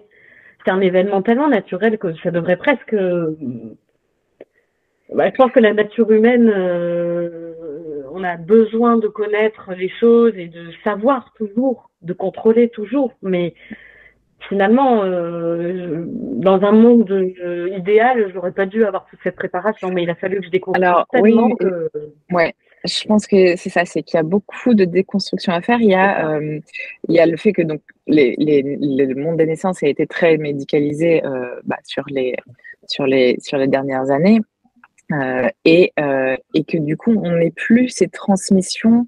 On va dire de mère en fille, de grand-mère en petite fille, qui pouvait y avoir avant et qui remplaçait en quelque sorte les préparations à la naissance comme on peut les avoir aujourd'hui. C'est-à-dire qu'on nous expliquait, la grand-mère, la mère expliquait comment se passait un accouchement. On arrivait aussi préparé qu'on peut l'être aujourd'hui, mais parce que il y avait des récits, on nous racontait les choses et on nous racontait comment les choses se passaient de manière naturelle. Sans intervention médicale, quand tout se passait bien évidemment, comment les choses se passaient de manière physiologique. Et aujourd'hui, en fait, on est tellement préparé à la pathologie qu'on nous parle plus du tout de justement cette préparation physiologique, de qu'est-ce qui se passe. Et puis, du coup, au lieu de s'en remettre à l'expérience de la femme sage, qui est la mère, la tante, la sœur, la cousine, la voisine, que sais-je, la femme qui était proche de sa fille pour mettre au monde son bébé, du coup maintenant c'est le gynéco, c'est la sage-femme, c'est l'infirmière, voilà. Donc je suis tout à fait d'accord avec toi, et je trouve que c'est valable aussi pour le postpartum d'ailleurs, hein. C'est valable pour l'allaitement, c'est valable pour la diversification, c'est valable. Enfin voilà, on sait plus quoi faire, comment faire, quand le faire, parce que plus personne ne nous dit, nous transmet. Bon voilà, moi j'avais très peu de femmes autour de moi qui ont accouché sans péridurale, et du coup, c'est fou à dire, mais personne n'était capable de me raconter comment ça se passait un accouchement sans être allongé sur le dos à l'hôpital, quoi. Ce que je trouve assez dingue en soi, et puis j'en veux pas du tout à ces femmes, hein. C'est parce que c'est comme ça, on on vit dans ce monde-là, donc on se laisse porter quelque part. Mais Bien sûr. du coup, tu as l'air d'être complètement un ovni quand tu dis, bah moi je vais accoucher à la maison parce que ah oui c'est vrai, ma grand-mère elle a accouché à la maison. Ah mais moi je suis née à la maison. Moi enfin c'est arrivé qu'on me dise ça. Ah oui c'est vrai, moi je suis née à la maison. Et donc ça paraît d'un coup on dirait que hop, ah oui c'est vrai tiens c'est possible et je suis pas morte et ma mère non plus quoi. Parce que bon, ça c'est l'argument majeur, hein. Chaque fois c'est ah oui, Le danger. mais si, ben Tout ce qui pourrait se passer. voilà, tout ce qui pourrait se passer. Donc voilà, la condition c'était quand même d'avoir un hôpital à côté, et ce que je comprends, donc c'était le cas pour nous. L'hôpital était vraiment pas loin. Donc mon bébé du coup se présente un dimanche. Voilà, je perds du liquide amniotique dans la nuit. Et, le lendemain, je vais faire une grande marche pour un petit peu me bouger et puis faire descendre ce bébé. Et sur les conseils de ma sage-femme qui m'avait dit que voilà, il fallait qu'en gros, voilà, à partir du moment où la poche était percée, il fallait quand même que le travail se mette en route. Alors, il fallait toujours pareil, hein, c'est dans notre monde, hein, parce que je pense que dans un monde sans médicalisation, les protocoles ne seraient pas les mêmes. Hein. Ouais. Voilà. Et ça pourrait prendre bien plus longtemps qu'aujourd'hui, le temps qu'on nous. Oui. D'ailleurs, le temps qui nous est imparti. Ce temps imparti a changé au fur et à mesure des années. Hein. On le voit pour les accouchements. La durée d'un accouchement médical, il y a 60 ans, c'était 24 heures, puis c'est passé à 12 heures, puis c'est passé à 8 heures. C'est comme les taux de diabète gestationnel. Dans certains pays, c'est tel taux, dans d'autres, c'est un autre. Enfin, voilà, les protocoles médicaux, ils sont différents. Donc, en France, en tout cas, à partir du moment où on perce la poche des os, il faut qu'on accouche dans un certain temps. Donc voilà. Bon, moi, vu que la poche des os, il y avait que moi qui savais que j'avais percé mon mari, bon, je pouvais décider de ce que je voulais, hein, quelque part. Après, c'est ma responsabilité aussi, hein. Si je pensais que il n'y avait pas de risque d'infection et que voilà, c'est encore, ça peut être des choses qui arrivent, hein. Voilà. Bon, moi, j'ai décidé que pour l'instant, je restais chez moi et puis que j'allais faire une petite balade dans la forêt et puis qu'on verrait bien. Et bon, il se trouve que par chance, quelques heures après, le travail a commencé et que j'ai eu une très grosse contraction en me baladant. Puis je suis rentrée chez moi. Et puis là, ça s'est assez vite accéléré. J'ai eu le temps de manger un petit peu, il devait être 13 heures. Et puis là, ça a commencé à devenir assez intense rapidement. Donc on a prévenu ma doula qui ne pouvait pas venir parce qu'elle était malade. Et ma sage-femme qui m'a dit moi je viendrai accompagnée d'une doula que je connais. Elle m'avait prévenu, hein, si ta doula peut pas venir, moi je ne travaille plus seule, donc je viens accompagner. Parce que ça peut durer longtemps, surtout chez une maman qui n'a pas eu d'accouchement par voie basse précédemment. Donc mais elle a pris son temps, hein. Elle m'a fait tout de suite. Je pense qu'elle a dû sentir que voilà. Elle s'est pas précipitée. Ouais, j'allais pas être le genre de femme qui est couchée en 3 heures, tu vois. Donc je crois que le réel travail a commencé à 13 heures et je crois que la sage-femme est arrivée à 20 heures. Donc tout ce temps, j'étais dans ma chambre toute seule, puis avec mon mari, une fois que nos amis sont venus s'occuper de notre fille de 3 ans. Et donc à partir de 17h, je dirais, donc ça commençait à 13h, à partir de 17h, ça a commencé à être sacrément intense. À la maison, toujours dans ma chambre. À partir de 18h, j'ai commencé à aller dans la piscine. La sage-femme est arrivée, je crois, à 20h. Là, j'ai accepté qu'elle fasse un petit examen pour vérifier le col. En fait, je me rendais compte que tout ce qu'on m'avait dit dans la préparation, dans les bouquins que j'avais lus sur les naissances physiologiques, ça s'est avéré vrai. C'est que quand tu es en plein travail et qu'on te propose quelque chose, tu dis oui, enfin tu vois, tu te laisses complètement porter par le truc. Donc elle m'a dit, est-ce que tu veux que je regarde? J'ai dit oui, vas-y. Et donc elle a regardé, elle m'a dit, tu as une dilatation qui est autour de 5 ou 6. Bon, moi, j'étais quand même déçue parce que je trouvais que Boogie que j'espérais que ce soit plus, mais ça, je crois que c'est le grand classique. Mais j'avais tellement été préparée que je savais que ça voulait rien dire du tout et que ça pouvait très vite s'accélérer. Par contre, elle m'a dit, t'es trop tendu, il y a quelque chose qui est encore trop tendu en toi, il faut vraiment que tu te relaxes, il faut vraiment que tu laisses le bébé descendre, il faut vraiment que tu lâches quelque chose en toi. Elle m'a dit ça comme ça. Et tout ça est hyper flou, mais je me souviens qu'elle m'a dit ça, et à partir de là, j'ai vraiment lâché quelque chose, et je sais pas quoi, et je sais pas pourquoi, et je sais pas comment. Mais toujours est-il que 1 heure après ou 1 heure et demie après, je chantais la tête du bébé, quoi. Donc D'accord. Ah oui, donc effectivement, il y a vraiment quelque chose qui a lâché. ouais. Et donc effectivement, c'est vrai que ce protocole est absurde, hein, de dire 1 centimètre en 1 heure. Bon bah moi j'ai fait 5 centimètres en 1 heure et demie, quoi. Donc voilà, j'ai senti la tête du bébé très rapidement. D'ailleurs, ça m'a surpris parce que je pensais que j'en avais encore pour des heures. Et les contractions de sein m'ont paru moins difficiles que celles d'autour de 5-6, là que j'ai trouvé vraiment les plus dures. J'ai trouvé qu'après, c'était d'autres sortes de contractions. Je ne sais pas si d'autres mamans ressentent ça ou si tu as pu ressentir ça, mais j'ai trouvé que c'était moins intense. Enfin, voilà. Je sais pas. Après, ma sage-femme me disait, tu peux demander à ton corps aussi de ralentir un peu, parce que je disais, waouh, mais c'est trop, je supporte pas, c'est trop. Et elle me disait, mais tu peux dire à ton corps, tu peux demander à ce que ça se calme. Et j'avais l'impression que ça fonctionnait. J'avais appris plein de méthodes d'hypnonaissance, rien du tout. Il y a vraiment l'eau qui m'apaisait et le fait d'être en mouvement. C'est le fait de bouger, quoi. Du coup, ça permettait d'encaisser quelque part, d'ouvrir, de se laisser porter. Je pense que là, tu m'aurais figé sur un lit, je tenais pas, quoi. Je pense que c'est vraiment le mouvement, le fait d'être chez soi. Et donc, à partir de là, je sors de l'eau. Et puis là, s'ensuit quand même plusieurs heures de poussée. Alors c'était assez bizarre, j'avais à la fois des poussées réflexes, envie de pousser, mais en même temps, j'en étais pas encore à un réflexe, tu vois, d'éjection, de sortie du bébé, donc j'étais un peu entre deux.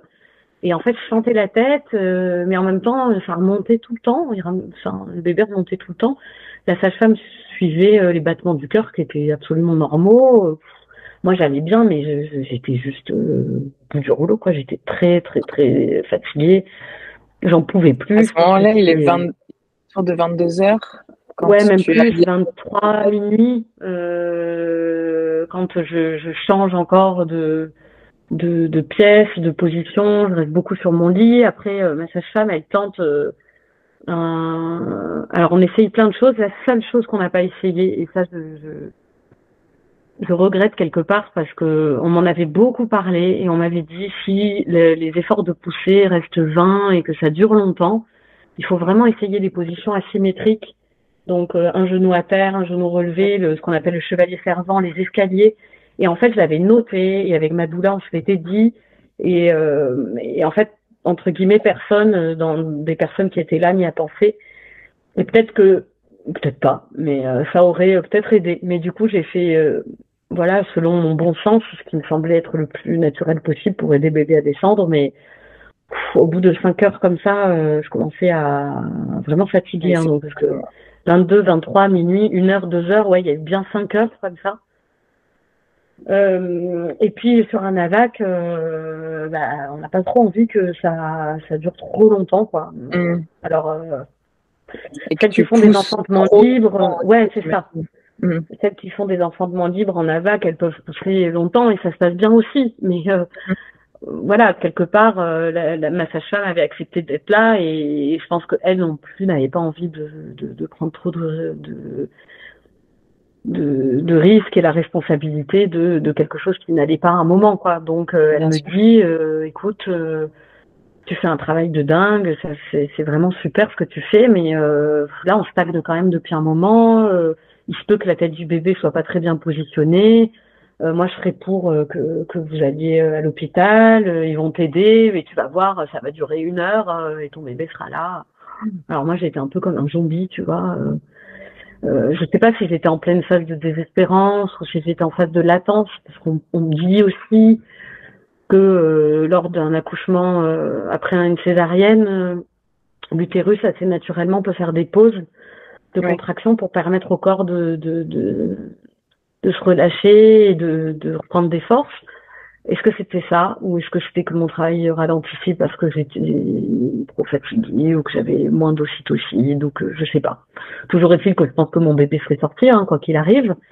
Mais la sage-femme m'a dit ça et je me suis laissée porter guidée par ce qu'elle m'avait dit. Et du coup, mon mari n'a pas défendu non plus le fait de rester à la maison et on a pris notre voiture à 2h du mat ou 3h du mat et on est parti à l'hôpital. Donc j'y étais en 2 minutes. J'avais quelques contractions encore, mais c'était hyper espacé. Et une fois arrivée à l'hôpital, je suis arrivée un petit peu comme une fleur, hein, en disant bonjour, voilà. Oh, j'ai perdu les os, je sais pas, vers 18h. J'étais hyper évasive, mais en même temps j'étais dans le cosmos, hein, donc je savais plus trop. Et puis j'ai dit voilà, oui, je suis en train d'accoucher. Donc elle m'a dit ah bah allongez-vous. Je suis tombée sur 2 nanas vraiment très douces, une infirmière et une sage-femme très sympa. J'étais la seule, je sais pas, il y avait aucune autre femme qui devait accoucher ce jour-là, donc j'étais toute seule. C'était hyper bizarre comme ambiance, c'était hyper calme. Je me sentais pas du tout dans un hôpital, tu vois, bip bip partout, je sais pas, il faisait noir, j'étais assez... J'avais l'impression d'être dans un truc un peu fantôme, tu vois, c'était un peu chelou. Mais toujours est-il qu'elle m'a dit ah bah dis donc il est là, hein, non bah vous allez vous installer puis on va y aller quoi. Bon bah comme on voit à la télé quoi, genre mettez-vous sur le dos puis poussez. Donc bon, je me suis exécutée, je me suis mis sur le dos. Elle m'a dit il est vraiment à une demi-phalange, donc ça veut dire qu'entre-temps le bébé avait encore descendu. Oui, donc c'est pour ça que je me dis que de toute façon il serait né à la maison, hein, mais bon. Voilà, de toute façon, c'était fait, j'étais à l'hôpital, donc voilà. Mais étonnamment, je me suis pas mal sentie mal là-bas. T'étais quand même dans un contexte qui était assez rassurant. C'est ça. J'étais dans un contexte rassurant. J'avais fait des monitos tout le long, mais ça, évidemment, je l'aurais pas dit, mais j'avais fait des monitos tout le long. Qui me présentaient aucune détresse du bébé. Moi, j'étais très bien. Ils m'ont posé leurs trucs pour prendre l'attention. Enfin, tout était normal, quoi. Donc, bon, voilà, elles ont attendu les contractions. Quand les contractions arrivaient, je poussais. Alors, ça m'a fait hyper drôle de me retrouver sur le dos parce que tout le reste du travail, j'avais été comme je voulais. Mais étonnamment, pas si inconfortable que ça non plus. Là, j'étais entourée, et puis il y avait des espèces de poignées pour se tenir. Je trouvais que ça, c'était quand même pas trop mal fait. Ouais. Et puis, du coup, je sentais que c'était quand même efficace, quoi, bien que je sois sur le dos. Donc, voilà. Et puis, j'ai réussi à me concentrer, à me dire, je savais que l'ocytocine, c'était la clé du truc, quoi. Donc, je me disais, je veux surtout pas rentrer dans le truc de ocytocine de synthèse, machin, la cascade, péri, truc. Et puis, de toute façon, la péri, c'était, je veux dire, c'était plus question, là. C'était plus du tout la question. Donc, mon mari était là, il me soutenait à fond, les sages-femmes aussi. Et puis, au bout d'un temps qui m'a paru 2 minutes, mais qui effectivement était d'une demi-heure, elles ont dit, bon, on doit appeler le gynéco. Je dis, attendez, mais je viens d'arriver, quoi.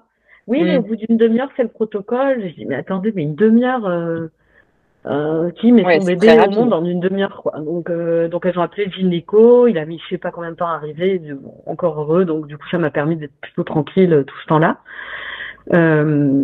Et quand il est arrivé, il m'a dit, il s'est mis dans un coin, il m'a laissé faire, et puis ça a duré, puis moi il faut dire, après coup c'est toujours facile de voir les choses autrement, hein, mais sur le coup, j'étais vraiment au bout de ma vie, quoi. J'ai revu des photos. Mon mari a pris 2 photos au moment où mon bébé est sorti et j'étais méconnaissable, quoi. Vraiment, on dirait que j'avais fait 10 fois le tour de la Terre en courant, quoi. J'étais vraiment très, très, très fatiguée et j'avais tout donné. Et du coup, je pense qu'il s'est dit,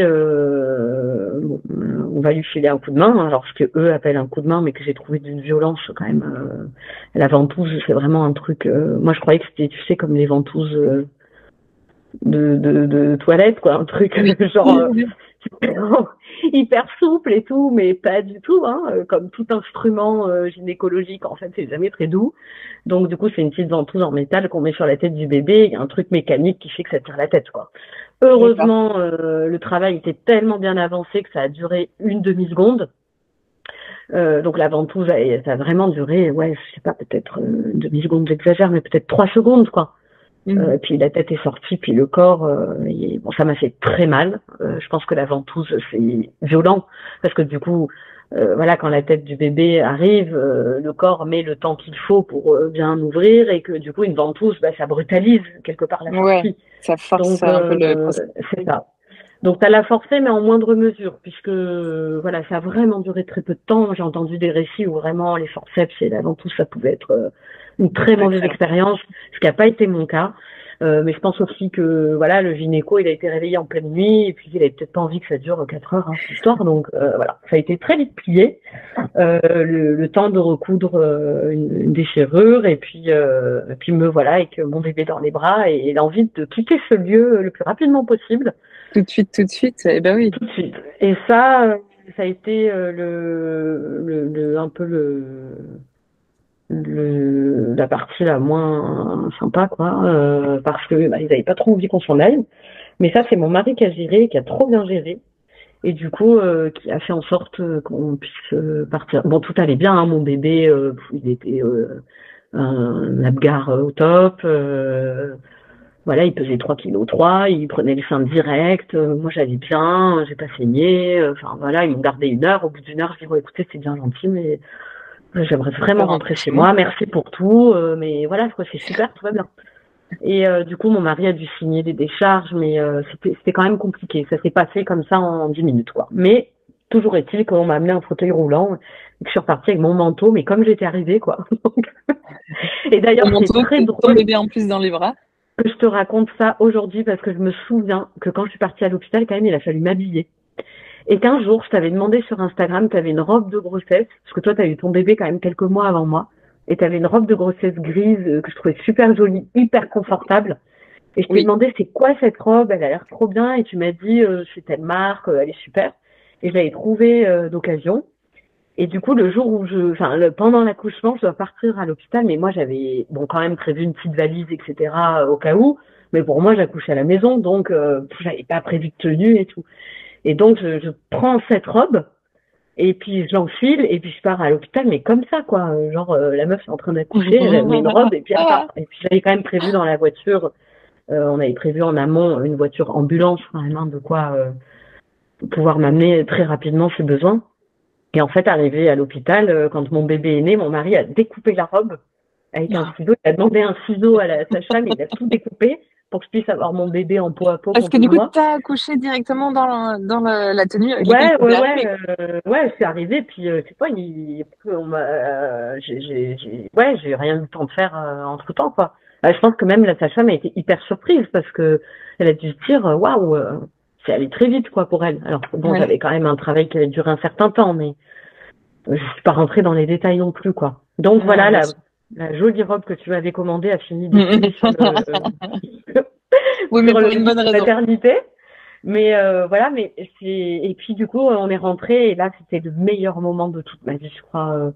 Vraiment, d'avoir le bébé contre moi, cette espèce de fierté d'avoir tout senti, d'avoir tout fait.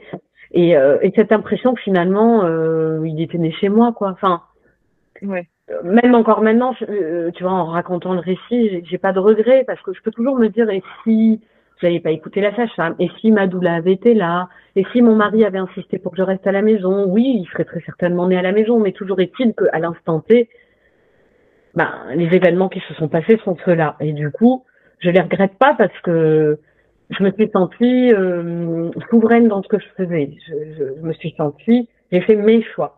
Oui, on t'a pas volé ton accouchement pour le coup. Tu as fait tout le travail et tu as été respectée même en étant à la maternité. Voilà. Et puis tu arrives à la maternité, j'ai quand même dit, alors j'ai pas tout en tête, hein, mais je savais que je voulais pas d'épisiotomie, donc quand je l'ai vu sortir la trousse avec des stylos, j'ai dit ah non, mais c'est hors de question. Elle m'a dit non, mais si jamais vous déchirez, je lui dis ah mais je préfère déchirer que vous mettiez un coup de ciseau. Je veux pas de ah bon d'accord, donc elle a remballé son truc à côté, bon qu'elle a gardé en cas d'urgence, mais elle a senti que moi je voulais pas ça.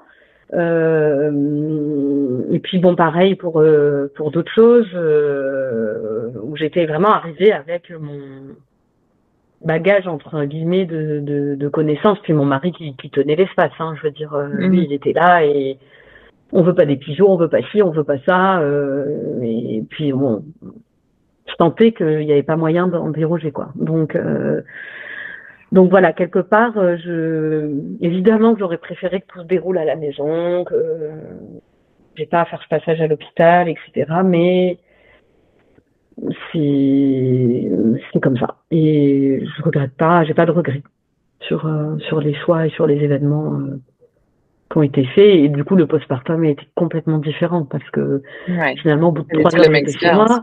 La sage-femme était toujours chez moi. Hein. Pendant ce temps, elle a préparé du chocolat, elle a rangé la maison. Génial. Et du coup, j'ai eu cette impression que c'était, tu vois, presque une petite parenthèse dans le temps. Ouais. Elle a finalement le temps de toi d'accueillir ton bébé et de préparer l'espace pour votre retour, quoi. C'est ça. Et donc, quand je suis arrivée à la maison, c'était tout calme. Elle dormait dans la chambre à côté. Elle a toqué tout doucement à 8 heures du mat. J'étais rentrée, je crois, je suis rentrée vers 5-6 heures du matin. Donc, en tout, à l'hôpital, je suis restée 3 heures, je crois. Et puis voilà, et là, j'avais mon bébé dans les bras. Elle m'a demandé comment ça s'est passé. Ça s'est passé exactement comme tu l'avais dit, je lui ai dit. Parce que c'est vrai qu'elle m'avait dit, bon, t'aider avec une petite ventouse, et puis dans 1 heure, tu seras là. Voilà, c'était à peu près ça, quoi. Et du coup, le postpartum est totalement différent parce que j'étais chez moi. Et alors, pour le coup, j'avais vraiment tout préparé pour un mois d'or digne de ce nom. Donc, c'est complètement différent que d'être à la maternité avec des personnes qui passent tous les quarts d'heure. Voilà, le lien se crée différemment avec le bébé, je pense, quand on est dans son environnement qu'un environnement étranger, voire aseptisé. C'est sûr. Donc, un deuxième postpartum qui n'a pas du tout la même saveur que le premier. C'est sûr. Rien à voir. Et tu disais après le récit de ton premier accouchement que tu t'étais senti, que tu avais senti ton corps défaillant, que voilà, tu avais un sentiment. Alors, je ne sais pas si c'est le terme que tu as employé, donc je ne voudrais pas te prêter des mots qui n'ont pas été dits, mais un certain sentiment d'échec. Par rapport à ce vécu. Est-ce que voilà, cette deuxième naissance, est-ce que ça cicatrise un petit peu les douleurs du premier? Est-ce que ça te réconcilie avec toi-même, avec ton corps, avec ta puissance? Oui, après, j'avais quand même beaucoup travaillé sur le sentiment d'échec par rapport à la première grossesse parce que j'avais l'impression quelque part j'avais eu une vraie pathologie, donc pour moi ma césarienne a été justifiée et j'y étais pour rien. Bon, après je pense qu'aucune mère n'y est pour quelque chose quand son accouchement ne se déroule pas comme c'était prévu, mais en fait j'ai tellement travaillé entre ces deux naissances que quelque part le sentiment d'échec il s'est aussi estompé avant la mise au monde de mon deuxième bébé. Mais c'est clair que ça m'a renforcé. Je pense que quand on a fait ça, on peut tout faire. Et c'est en ça que je pense que les naissances sont un rite de passage de vie qui malheureusement n'ont plus de goût entre guillemets, parce que la médicalisation a fait qu'on ne sait plus faire. Et on ne sait plus non plus passer ses portails. Si la naissance est si douloureuse, entre guillemets, parce que des femmes racontent des naissances qui ne le sont pas, le corps est bien fait, la physiologie est extraordinaire dans la naissance, et le fait qu'on sache plus passer ces événements de vie sans l'aide de la médecine, du coup, je pense que ça nous enlève de la force pour traverser tout épisode de vie. Et je pense que la naissance fait partie de ces événements qui nous renforcent, alors évidemment, on sort toujours différente d'une naissance, quelle qu'elle soit, et on reste toujours une mère formidable, peu importe la naissance qu'on a eue, on est la meilleure mère pour ses enfants, mais je pense que c'est une saveur différente quand on a été maître de son corps, de ses événements, du déroulement des choses. Et c'est ça qui a été très différent pour mes deux enfantements. Effectivement, c'est ce sentiment de puissance qu'on découvre parfois chez soi-même à ce moment-là de notre vie, parce qu'on n'a jamais été dans une situation aussi extrême, on va dire, aussi particulière. Et effectivement, on se découvre quand ça se passe comme ça, quand ça se passe bien, on se découvre des super pouvoirs qui peuvent vraiment nous accompagner le reste de notre vie. Exactement. C'est ce que je voulais dire. Et puis quelque part, ça m'a ouvert des portes sur d'autres choses, sur l'alimentation, sur la façon dont on élève nos bébés, voilà, c'est pas que finalement l'accouchement. Ça a remis en question plein de choses. Et ça, je me dis, tu vois, quelque part, les choses sont bien faites. Si j'avais pas eu cette prééclampsie, si j'avais pas eu cette césarienne, je suis sûre que j'aurais pas fait toutes ces découvertes. Peut-être que je les aurais fait à un autre moment de ma vie. Mais ça, c'est découverte. C'est pas des découvertes, mais c'est des constructions, en tout cas. Voilà, ou des prises de conscience. Et du coup, ces événements n'ont pas eu lieu pour rien. Donc, je me dis que il faut rien regretter. Et du coup, voilà, ça devait se passer comme ça. Et c'est ce qui m'a permis d'en être là aujourd'hui et puis d'avoir vécu cet accouchement, cette AVAC, parce que je pense que l'AVAC en France, ça reste très compliqué. Pour avoir parlé avec être dans d'autres groupes de mamans, d'autres femmes qui avaient des projets d'accouchement voix basse après césarienne, qui étaient dans des milieux médicalisés, des grossesses médicalisées, il y a de grandes chances que ça se passe pas bien, en fait, parce que on a peur de tout. Donc, du coup, il y a très peu de chances qu'on nous laisse aller jusqu'à l'accouchement voix basse. Entre-temps, il peut se passer beaucoup de choses qui peuvent mettre un frein à ce au souhait de la maman, quoi. Donc, mine de rien, tu t'es quand même vraiment réapproprié ton histoire, ton parcours, tes grossesses et tes naissances, quoi. C'est cette première expérience, on va dire dans un cadre classique, dans un accompagnement classique de la naissance comme on peut le connaître en France, t'as amené cette expérience-là, t'as amené sur un autre chemin, un peu d'émancipation par rapport à tout ça, quoi. Exactement. Oui, c'est une émancipation. Je suis assez curieuse du cheminement de ton mari par rapport à tout ça, puisque lui étant médecin, j'imagine que forcément ça a peut-être bousculé certaines choses, lui, dans sa façon de pratiquer, je sais pas, ou dans sa façon de... C'est sûr. Mais déjà, il y a quelque chose qui m'a beaucoup marqué, c'est que quand j'ai commencé à m'intéresser au récit de naissance à la maison, au récit de naissance physiologique, au récit d'enfantement libre, je me souviens, il m'a dit « Ah, mais moi j'ai fait des stages en gynécologie et c'est vrai que maintenant que tu me le dis, je crois que j'ai jamais vu un accouchement sans intervention. » Il me dit c'est quand même grave que dans tous les accouchements que j'ai pu voir en stage, puisque les médecins généralistes font des stages dans différents services pour connaître différentes parts de la médecine, différentes spécialités, pardon. Et du coup, il m'avait dit ça et ça m'avait beaucoup marqué. Je m'étais dit, mais en fait, comment les médecins, les gynécos qui mettent au monde, qui aident les mamans à mettre au monde leur bébé, qui les accompagnent dans les naissances, ne savent pas ce que c'est qu'un accouchement physiologique, puisqu'ils sont tout le temps dans l'intervention, même quand ça se passe bien.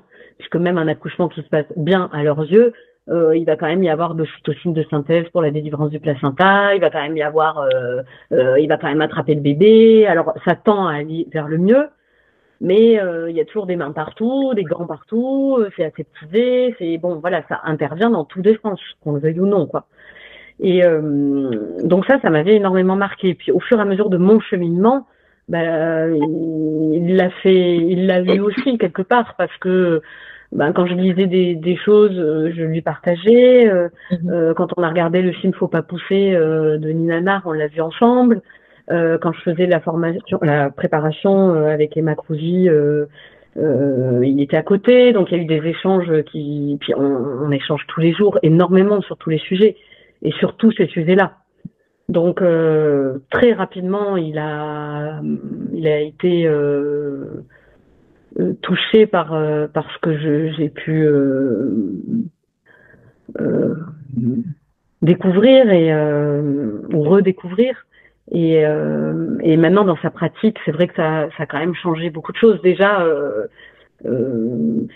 à chaque maman, il va demander comment s'est passé l'accouchement. À chaque maman, il va demander comment elle a vécu son postpartum, chose qui n'était pas forcément fait avant. Même s'il pose beaucoup de questions, tout est autour de la naissance. Maintenant, ça lui paraît beaucoup plus essentiel. Et comme Michel Audin disait, les médecins posent tout un tas de questions aux patients, mais on leur demande jamais comment ils sont nés. Et pourtant, ce serait le point de départ de notre santé, en fait, la façon dont on est né. Et moi, j'avoue, je sais pas trop comment je suis née. On me raconte des bribes de choses, mais j'ai pas eu forcément de récit de ma naissance. Et du coup, c'est là encore une fois que le partage d'expérience est vraiment défaillant dans notre société. Mais bon, du coup, mon mari, c'est vrai qu'il a pu, grâce à cette expérience aussi, changer sa perception de la prise en charge de ses patients et sa façon de voir les choses, même pour les bébés qui voient en consultation. C'est différent parce qu'il y a un autre regard sur la médecine et sur la façon de prendre en charge les mamans et ça enlève un certain filtre médical qui crée, je trouve, une grande distance entre le médecin et le patient, de la posture du médecin sachant et le patient qui, par opposition, du coup, souvent ne l'est pas. Donc, je pense que ça a peut-être enlevé ce filtre-là pour ton mari et de plus avoir en face des personnes sans cette posture uniquement du médecin, quoi. Oui, c'est ça. Et puis, pour les médecins, il y a aussi une question de protocole, en fait. C'est que même quand un médecin pense que peut-être cette façon de faire est pas la bonne, enfin ne lui semble pas la plus naturelle. On répond quand même à des protocoles. Il y a quand même une haute autorité de la santé. Enfin, on doit aussi répondre de ce qu'on fait. Donc, c'est pas évident en fait de se remettre en question. Je pense quand on a fait 12 ans d'études dans des rails où c'est comme ça et pas autrement. Et il suffit d'ailleurs de voir comment ça se passe ailleurs pour comprendre que en fait on fait d'une façon, mais c'est pas du tout la façon de faire dans d'autres contrées du monde, quoi. Oui, c'est pas la seule façon de faire. Exactement. Et ça, du coup, ça fait prendre énormément de recul. Et c'est en ça que les lectures sont super pendant la grossesse, quand on a la chance de pouvoir avoir le temps de se pencher sur des ouvrages qui racontent comment l'enfantement se passe dans d'autres pays, dans d'autres cultures. Nous, on est juste des extraterrestres, quoi. On a vraiment une façon de faire hyper bizarre. Donc voilà, dans la médecine, c'est justement ce genre de partage, c'est toi raconter ton histoire, ce genre de savoir que c'est possible. J'imagine qu'il doit y avoir beaucoup de mamans qui ont vécu une première césarienne et qui n'ont qu'une envie, c'est savoir justement que c'est possible d'accoucher différemment pour un deuxième. Donc un grand merci pour ton partage d'expérience, d'avoir raconté cette histoire-là. C'est important, je trouve. Important. Je vais terminer avec une petite question pour toi. Si tu avais quelque chose que tu pouvais dire à la Barbara qui sort de son premier accouchement, qui sort d'une césarienne qui n'était pas prévue, qu'est-ce que tu lui dirais aujourd'hui?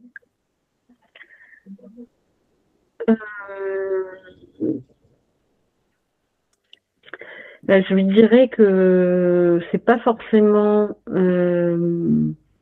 elle qui a mal fait les choses. C'est parfois l'environnement qui est qui est mal foutu et que on peut se sentir pas à sa place et je dirais que chaque expérience de vie, même aussi difficile, permet derrière de trouver un chemin en fait. Et encore une fois, je l'ai déjà dit, hein, mais je suis persuadée que si j'avais pas eu ce vécu, j'aurais pas pu être celle que je suis aujourd'hui. J'aurais pas pu vivre les choses comme je les ai vécues de façon aussi ancrée. Et puis voilà, je voudrais lui dire aussi que qu'elle pourra avoir un autre enfant différemment, qu'elle pourra vivre une grossesse différente. Enfin, que voilà, on peut finalement on peut être souverain, on peut reprendre les rênes quoi des choses, peu importe, même si la médecine ça paraît être un dogme absolu, quelque chose qui voilà, moi j'étais vraiment celle qui obéissait, hein. On me disait faites cette prise de sang, bien sûr, oui, mon Dieu, je l'ai pas faite à telle heure, alors que maintenant, mais ça me paraît complètement aberrant d'être aussi protocolaire, mais du coup, en fait, je ne savais juste pas. Donc voilà, quand je dis c'est pas moi qui suis bizarre, c'est l'environnement qui est bizarre, c'est dans le sens oui, l'environnement médical qu'on a prévu autour des femmes enceintes et des femmes qui vont mettre au monde leur bébé, il est pas forcément sain, il n'est pas forcément légitime. Voilà. Donc il faut que chacun il trouve son confort en fait. Et moi là où je me suis toujours écoutée, même pendant ma première grossesse, c'est quand je trouvais qu'il y avait quelque chose qui me rendait très anxieuse ou dans une situation très inconfortable, je remettais en question ce qui se passait. Je me disais, c'est pas normal que ça me mette dans cette situation. Pourquoi? Est-ce qu'il y a quelque chose d'anormal dans le fait que boire un sirop de sucre pour tester mon diabète, ça me paraît pas hyper chelou comme truc. Et du coup, maintenant, je comprends pourquoi. Parce que je me suis renseignée, que je me suis défaite de cette peur et que j'ai décidé que non, j'avais pas envie de faire ce test de diabète. Mais si une maman estime que, avec toutes les informations qu'elle a, ce test est indispensable, eh bien, qu'elle le fasse. C'est ce qui la met dans une position confortable. Et je pense que pour pouvoir être heureuse dans un enfantement, il faut se sentir en sécurité. À l'aise, bien sûr. C'est une des bases d'ailleurs, la sécurité, se sentir en sécurité pendant l'accouchement, c'est un des piliers qui devrait être accordé d'office à la femme. C'est certain. Un grand merci Barbara. Merci Sarah. À bientôt. À bientôt. Un grand merci Barbara d'être venue partager ton histoire avec nous. J'espère que ce récit vous aura fait réfléchir, vous aura permis de vous questionner, vous aura permis de cheminer. Si ce partage vous a plu, n'hésitez pas à aimer ou laisser un commentaire et à partager cette histoire avec quelqu'un qui en aurait besoin. N'hésitez pas à vous abonner à la chaîne pour de nouveaux récits à venir dès la semaine prochaine. Et si vous voulez qu'on pratique ensemble le yoga périnatal, ça se passe sur lenistudio.com. Du yoga pendant toute ta grossesse, du premier au dernier jour de ta grossesse, pour t'accompagner à te préparer à ton accouchement, pour permettre de bien vivre les premiers temps du postpartum et des pratiques postnatales qui te permettent de te remettre correctement une fois la naissance de ton bébé. Tu trouveras toutes les infos en barre de description. À bientôt maman.